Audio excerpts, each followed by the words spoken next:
As a prelude to the coming Battle of the Cotentin Peninsula series, I present you the German and Allied orders of battle. Let's begin with the German forces of the 7th Army, or rather, the 84 Army Corps, under General of Artillery Erich Marx, which commands most of the units listed in the next minutes. First is the fortress of Cherbourg. Festung Cherbourg had its own command structure, led by General Sadler. The city garrison had a single security battalion, Sicherungsregiment 195, and a harbor company. Aside from regular army troops, 3,000 paramilitary construction troops of Organisation Tod, as well as portions of its 4,100-man naval garrison, were later assigned to arm Alarmheiten, or emergency militia. Next is the 709 Infanterie Division of General Major Wilhelm von Schlieben. This division had been formed in May 1941 and was configured as a static, or Bodenständiger, division for occupation duties and coastal defense. It was originally deployed in Brittany and moved to the Cotentin Peninsula, Château de Chiffreval, in December 1942. The static divisions lacked most organic transport, even horses. Rifle companies had only one horse for the commander and 2 draught horses for the field kitchens. Aside from its lack of mobility, the division also suffered from poor personnel allotment. The division was periodically combed for its most able troops, who were transferred to the Russian front for combat duty. In October 1943, the entire 1st Battalion GR 739 was transferred to the Russian front. This process left the division with overaged troops, soldiers with medical problems, and wounded veterans. In 1944, the average age of its troops was 36 years old. At first, the division consisted of only 2 instead of 3 regiments. But starting in the autumn of 1943, the division underwent a continual string of reorganizations to help it prepare to repel any Allied landings in the area. The most important addition was the transfer of Grenadier Regiment 919 from the 242 Infanterie Division, raising it to the normal 3 infantry regiments. It was the 1st battalion from this regiment that manned the defenses around Utah Beach on D-Day. In early 1944, Georgische Battalion 729 was deployed to take over from the missing 1 GR 739. This battalion was made up from former Red Army prisoners of war from the Soviet Republic of Georgia. Grenadier Regiment 729 received Ost Battalion 649, made up primarily of Ukrainian troops. 2 more Eastern battalions, Georg Battalion 795 and Ost Battalion 749, were added in the spring. These Eastern battalions were regarded as untrustworthy, and the divisional commander remarked that it was too much to expect that former Soviet soldiers would fight in France for Germany against the Americans. Further belonging to the division was Artillery Regiment 1709, Tank Destroyer Battalion 709, Engineer Battalion 709, and Army Assault Battalion 7, an elite shock troop unit consisting out of 3 light and 1 heavy company, in addition to a light artillery battery of 4 French howitzers. As already stated, the division consisted of the 919 Regiment 729 and 339 regiments with the 3 battalions each. 919 was stationed in Montebourg with 1st Battalion in Biseville, 2nd in St. Floxel, and 3rd in Octeville-la-Venelle. 729 Regiment was stationed in Leviselle with 1st Battalion in Quetehu, 2nd in Tocqueville, and 3rd about 1.2 kilometers south of Bretteville, on the strategically important Ginster Height. 739 is centered around Cherbourg with 1st Battalion in La Brasserie, 2nd directly in Cherbourg, and 3rd in La Château-la-Brigade. The artillery regiment was in Coudreville, while the tank destroyers were stationed in La Catelette. Assault Battalion 7 were also in Leviselle. Ost Battalion 795 was in Turkenville, 635 was in Domville-les-Bains, and even though the division was rather large in comparison with its counterparts, it had 11 infantry battalions instead of 9, the division was extremely overextended.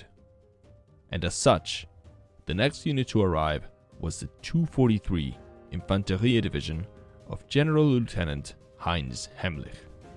It had been organized in July 1943 as a static division and reorganized in January 1944 to a more conventional infantry formation. Two of its infantry battalions were converted from static units to bicycle infantry, though in the process, the division lost an infantry battalion. It was originally deployed in Lower Normandy in the Cotentin area as Corps Reserve. After Rommel's inspection of the 709 Infanterie Division on May 11th, the division was forward deployed to defend the western coast, taking over about 100 kilometers of coastline, with headquarters in Château de Malassy. On D-Day, it had a strength of about 11,530 troops, slightly under strength. The average age was 32 years old, and it contained about 30% Volksdeutsche, mainly Poles. Its artillery mostly consisted of captured Soviet types, but it had a self-propelled tank destroyer battalion with 14 75mm Mark III and 10 Stu G3 assault guns. In early May 1944, the division was reinforced by Panzerersatz und Ausbildung Abteilung 206, a tank training unit with obsolete war booty French tanks. The division had the 920, 921st, and 922nd regiments with 3 battalions each. 920 was stationed in Étoupeville, with 1st Battalion in Vasteville, 2nd in Couvert, and 3rd in Flamanville. 921 Regiment was stationed in Maugère, with 1st Battalion in Le Breton, 2nd in Les Côtes, and 3rd in the Château-Mondet. 922 Regiment was located in Hoquets, with its 1st Battalion in the surrounding of Brie, 2nd in Nouenville, and 3rd in Hemel-Duval. Artillery Regiment 243 had its headquarters in Le Breton, while Pioneer Battalion 243 lay in Le Pieux. The aforementioned attached Tank Training Battalion 206 was in Hauteville, and Tank Destroyer Battalion 243 was in La Commanderie, while the latter attached MG Battalion 17 was in Beaumont-Haye. As Hitler began to worry about the possibility of Allied landings in Normandy, and ordered their more paratrooper units be sent to the Cotentin.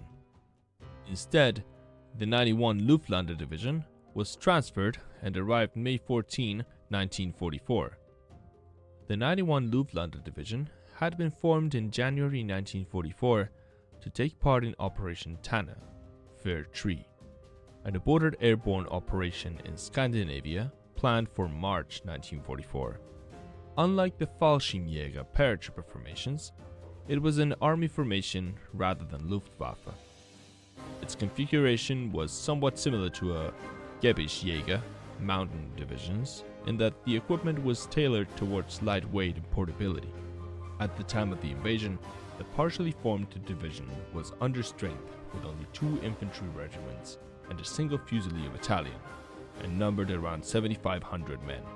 However, Fallschirmjäger Regiment 6 from the 2nd Fallschirmjäger Division was attached to the division during the Normandy fighting.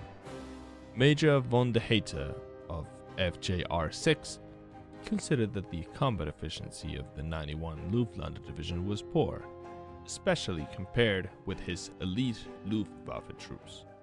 The division artillery was based around the 105mm Gebirgshaubitze 14 mountain gun, which did not share the same kind of ammunition as the normal 105 field howitzer, causing serious problems when its first allotment of ammunition was exhausted. The Panzerersatz 100, headquartered at Château de Francoteau, provided the division with armored support. Another late addition was the Assault Gun Battalion 902 in Valognes and Schwerstellungswerfer Regiment 101, equipped with 3 battalions of rocket artillery. There was a motorized artillery regiment, Artillery Regiment 621, with 2 motorized heavy artillery battalions, Artillerieabteilung 456 motorized and Artillerieabteilung 457 motorized, equipped with 16 war booty Soviet 152mm howitzers and 8 Soviet 122mm guns. These units played an important role in the subsequent Cotentin fighting, since much of the artillery of the 709 Infanterie Division was tied down in coastal defense. Wilhelm Falli's headquarters were in the Chateau Haut de Vernaville, and the Grenadier Regiment 1057 was stationed in Hauteville with 1st Battalion in La Haye-de-Puy, 2nd in Sainte-Anne, and 3rd in Benneville. 1058 was in Saint-Cyr, while its battalions lay in Montauban, La Jardinerie, and Saint-Côme-du-Mont respectively. Its mountain artillery regiment was in La Carrière, while the attached Fauche-Milljäger Regiment 6 headquarters were in La Hotellerie. Their 3 battalions were in Montcastre, Lessay, and Rougeval. Further attached, as mentioned, was the Tank Training Battalion 100. It was in Franquetot, while the mentioned artillery units were in Negreville and Queretot. Further involved in the struggle on the Cotentin was the 17th SS Panzer Grenadier Division Gotz von Berlichingen and parts of General Lieutenant Rudolf Stegmann's 77th Infantry Division, organized in 2 regiments with 3 battalions each. Originally stationed in Brittany, it would later be committed piecemeal into the battles that would ultimately doom the important port city of Cherbourg. Altogether, there were roughly 38,999 soldiers in the division, in addition to the 71-man strong naval garrison and construction workers, and the numerous coastal batteries. The later committed 77 infantry and 17 SS division add up to 9,095 and 16,121 men respectively.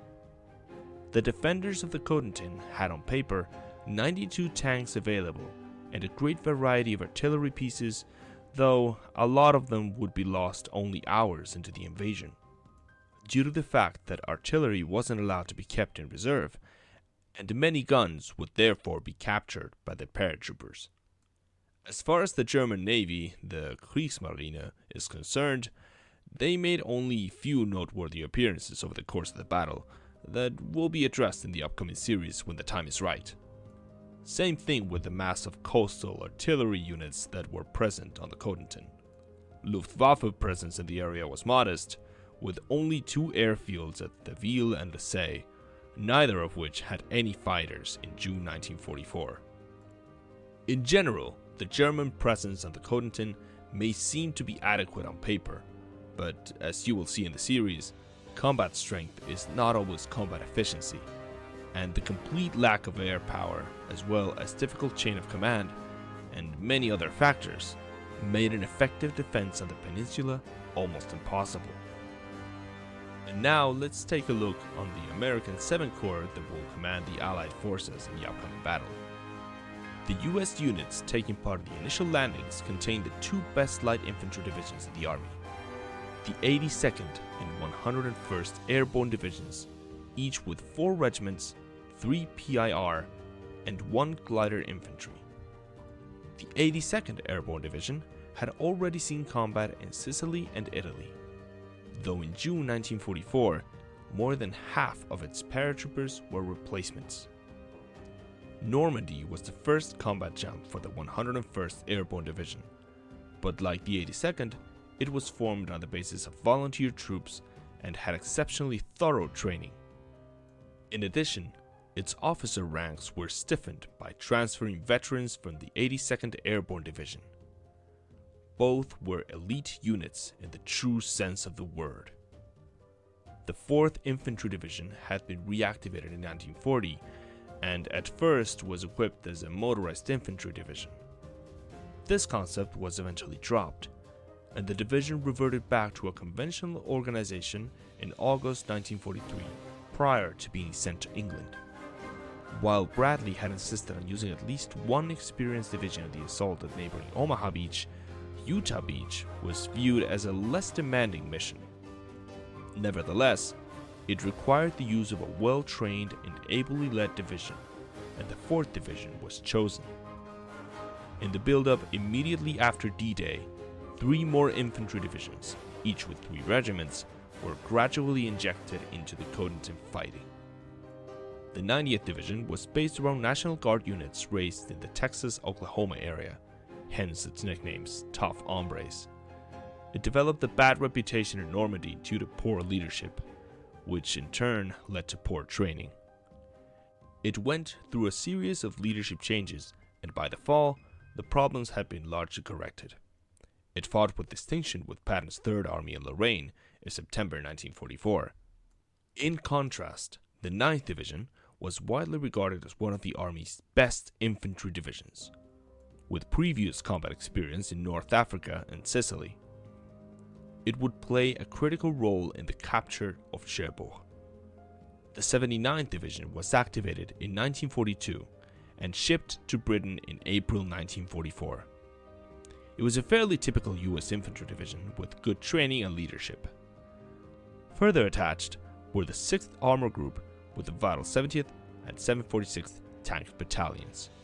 In total, 23,250 men would land on Utah Beach on June 6th, while roughly 15,500 paratroopers and Clydeborne infantry would land behind enemy lines. The later committed 90th, 9th, and 79th Division add up to around 15,000 men, each bringing the total amount of US troops in the peninsula to about 113,750, not including some core units.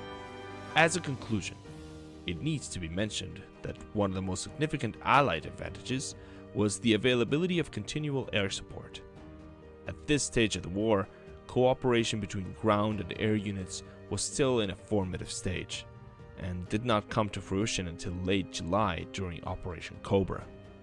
Nevertheless, continual air operations over the Cotentin Peninsula by roving fighter bombers made any concentrated daytime movement by German units impossible. Another Allied advantage was the presence of the US and Royal Navy in the waters off Normandy. These provided heavy fire support in the days after D-Day landings. And there we go. That's most of the German and Allied orders of battle prior to D-Day on the Cotentin. Please correct me if I made any mistakes or if you have any improvement suggestions, and stay tuned on the first episode that will be out soon, where we will analyze the combat actions and capabilities of these units in great detail.